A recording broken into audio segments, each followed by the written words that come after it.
Bienvenidos a la sección número 35 de la materia Introducción General a la Biblia. Estamos con los libros del Nuevo Testamento, aspectos generales, fecha, contexto histórico, autor, etc. La epístola a los Hebreos. La epístola a los Hebreos. El título. El título de este libro en los manuscritos griegos más antiguos es sencillamente Pros Hebraios, a los Hebreos. Este título es particularmente apropiado, ya que el libro trata mayormente del significado del santuario y sus servicios, temas que sin duda deben haber sido de especial significado para los primitivos cristianos de origen hebreo o judío. Que en cuanto a la fecha, hay indicios de que la epístola fue escrita antes de la destrucción del templo de Jerusalén, en el año 70. Pues si no fuera así, es de esperar que un autor que destaca la inutilidad del antiguo pacto y su servicio simbólico, como lo hace el autor de Hebreos, ciertamente habría hecho notar la cesación del ritual relacionado con ese servicio si el templo ya hubiera sido destruido. Si esos acontecimientos ya hubieran sucedido, habrían reforzado en verdad los argumentos del autor de Hebreos en una forma tan convincente que sin duda alguna él los hubiera utilizado en su demostración. Sin embargo, como tácitamente dice el autor que el servicio del templo aún se llevaba a cabo, 9:6, donde la forma verbal entran tiene en el texto griego el sentido de estar entrando y que el antiguo pacto estaba próximo a desaparecer, capítulo 8:13, hacen que parezca muy probable que el templo aún no había sido destruido cuando se escribió esta epístola. Teniendo esto en cuenta, es posible fijar la fecha de esta carta durante la época de Pablo, cuya muerte ocurrió alrededor del 67 después de Cristo. En el año 63 después de Cristo, al final del primer encarcelamiento de Pablo en Roma. Esa es la fecha más probable para la epístola a los Hebreos, 63 después de Cristo. En cuanto al autor, aunque se han presentado muchos argumentos contra la paternidad paulina de Hebreos, esas razones no son suficientes para neutralizar la creencia tradicional de que Pablo es el autor. Una gran parte de la diferencia de tono y estilo de Hebreos en comparación con las epístolas paulinas conocidas puede ser explicada, porque es uno de los elementos que más se utiliza para decir que Pablo no fue el autor, que hay mucha diferencia entre sus epístolas y la de Hebreos. Pero eso puede ser explicado razonablemente por el hecho de que estas otras epístolas fueron dirigidas a grupos de iglesias o de individuos para hacer frente a problemas particulares, no para referirse a un asunto teológico específico, como lo es la epístola a los Hebreos. Por lo tanto, no hay razón para creer que la diferencia de lenguaje sea una base firme para decir que él no es el autor de Hebreos. En realidad, todas las ideas en contra de Pablo como autor de la carta han sido respondidas.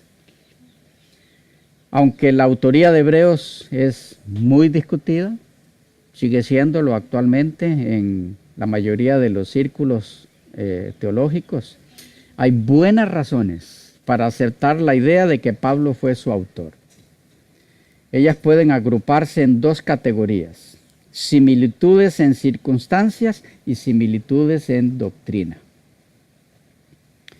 Los pormenores de esto, argumentos contra la autoría paulina y sus correspondientes respuestas, se tratan con detalle en la sección La Epístola a los Hebreos, en la materia Introducción al Nuevo Testamento.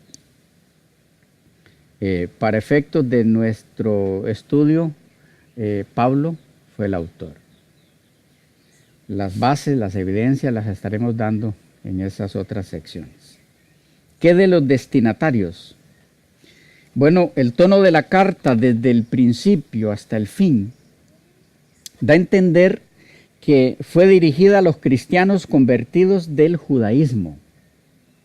Las múltiples citas del Antiguo Testamento, las detalladas explicaciones referentes al templo, el argumento en favor de la superioridad del cristianismo al judaísmo, todo esto demuestra que fue destinada la carta a quienes tenían íntima familiaridad con las antiguas escrituras, cosa que no poseían los convertidos entre los gentiles. Hay indicaciones en la carta de que el autor se dirige a señalado grupo de cristianos judíos, más bien que a los judíos en general. Por ejemplo, en el 6:10 se ve que los recipientes de la carta habían trabajado y sufrido por su fe. Una evidencia clara de que el autor está pensando en un grupo en particular. La mayoría de la evidencia interna y externa parece favorecer la idea de que el autor se dirige a los judíos de Palestina, aunque hay que admitir que no dejan de haber indicaciones de otro destino en cuanto al lugar se refiere o a destinatarios. Este punto queda, por lo tanto, en cierta duda. Lo que sí es claro es que había llegado el tiempo cuando los ojos de los cristianos de origen judío debían abrirse a las realidades celestiales. Cuando su templo fuera destruido, les iba a ser muy necesario que su fe se basara en algo seguro y firme, que no fallara. Si su atención pudiese fijarse en el sumo sacerdote celestial, en el santuario celestial, y en los sacrificios mejores que los de becerros y machos cabríos, no desfallecerían cuando desapareciera el templo terrenal. Pero si al contrario ellos no tenían esta esperanza firme, si carecían de una visión del santuario en el cielo, se iban a sentir muy confundidos, muy perplejos cuando vieran la destrucción del templo en que tanta confianza tenían ellos. Era importante que los cristianos judíos entendieran estas cosas, no solo por ellos mismos, sino también para beneficio de las iglesias gentiles que estaban en los alrededores de ellos, entre las cuales serían esparcidos los creyentes de Jerusalén durante la guerra con Roma, que era inminente. Se cree que en esta hora de crisis fue que apareció el libro de Hebreos. Contenía precisamente la ayuda necesaria para el momento.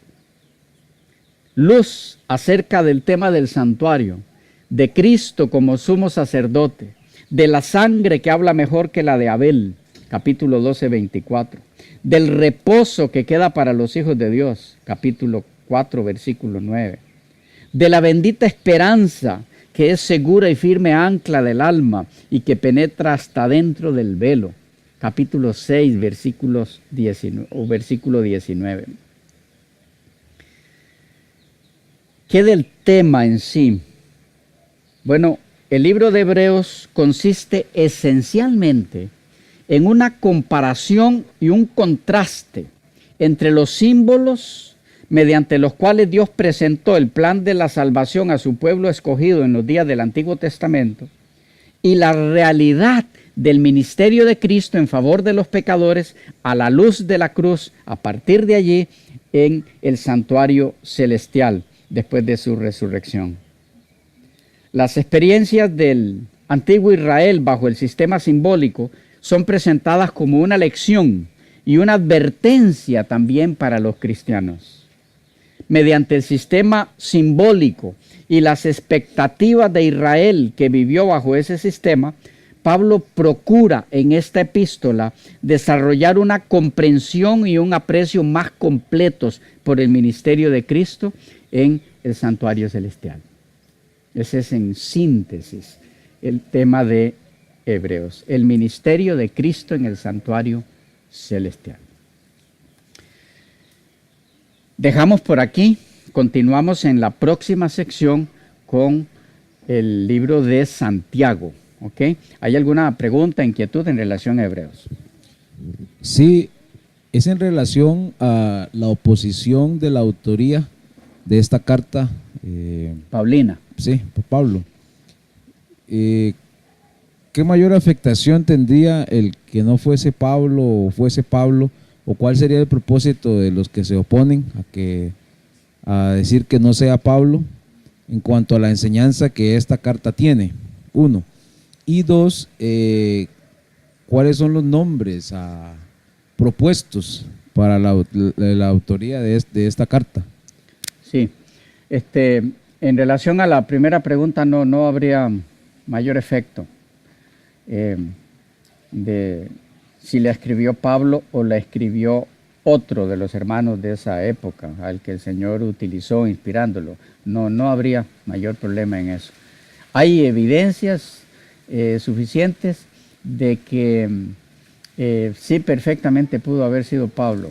O sea, al analizar las diferentes teorías, puede verse que hay cierta razón que puede mirarse en esas oposiciones a la autoría paulina, pero ninguna de esas es lo suficientemente fuerte como para que pese mucho. Pero al fin y al cabo, si es que no hubiera sido Pablo, si tuvieran razón estas personas, no hay mayor problema. Y se acredita a Bernabé, a Apolo, algunos otros. Sí. No es al decir que no es Pablo que se pretende enseñar que no era inspirada, no, sino que simplemente no fue él. He leído algunas introducciones a la Biblia, al Nuevo Testamento, y he notado que al no estar tan seguros, ¿verdad?, de no saber quién la escribió, de hecho eso es un problema que viene de los primeros siglos, no la tenían como inspirada. La carta. Sí, Al no ser de Pablo, entonces tenían sus dudas y la dejaban a un lado. Sí, en cuanto al contenido no. Como te mencionaba, no hay ningún problema. El problema que podría darse en ese sentido es ese, sí. Hay razón en eso, de que al no ser de Pablo entonces no era inspirada. Pero es un concepto que tampoco tiene fundamento, porque entonces todo lo que no sea de Pablo en el Nuevo Testamento no sería inspirado. Por eso es que les digo que no... pero el mayor problema podría ser ese, ¿ya? Y sin embargo no lo es, porque entonces tendríamos que creer, como repito, que todo lo que no es de Pablo en el Nuevo Testamento entonces no es inspirado. Y Dios pudo usar a muchas otras personas, pero como les menciono, vamos a notar cuando entremos allí en el detalle de cada uno de los libros, que las evidencias dadas o las supuestas evidencias, ninguna es tan fuerte como para dejar claro, Pablo no fue el autor. Todas tienen sus peros, ¿ya? Todas tienen sus respuestas que son dignas de analizar y muy razonables. Ok, quedamos por aquí. Nos vemos en la próxima sección para continuar con la epístola o el libro de Santiago.